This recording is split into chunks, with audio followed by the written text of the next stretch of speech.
I try and keep it as traditional as possible, man in a frock. I do like to play her as a character, so then when you do the kind of asides to the audience or you let them in, they kind of resonate slightly more. But I do like to be involved in what's happening in the story. I think often you can kind of separate comics, and dames can sometimes be slightly separate from the story, and I think you've got to be really skilled in order to do that. So I sort of play safe and make sure I'm still part of the scene as much as possible. The bit where you tell the boys off for selling the cow is really one of my favourite moments in Panto, because I just think she's never really that cross. She's always a bit, here, there and everywhere, and oh, you silly Billy and whatever. But there's that single moment where she just is really like, I've had enough, actually, boys. You've really messed up here, and what am I going to do? And I just think it's quite poignant. If your frock doesn't get a laugh, then you've had it. You've got to look funny. I think you have to be careful that you don't go to the detriment of because often people have amazing costumes, but they can't tell gags. So you've got to the frock's got to add to what's going on.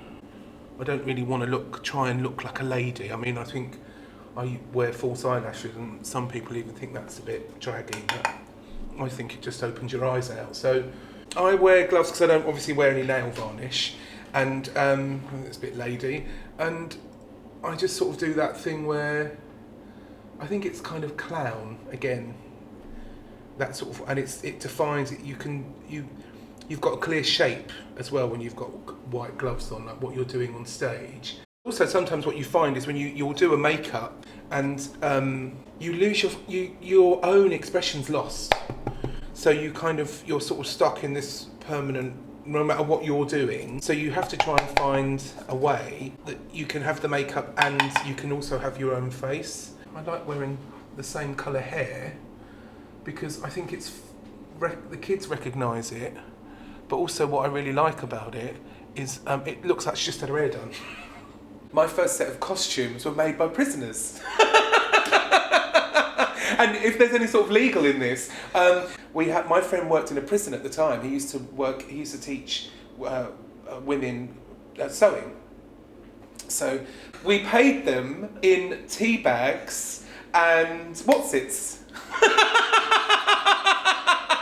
That's actually true. But it was a project, it was all done legally, it wasn't like slave.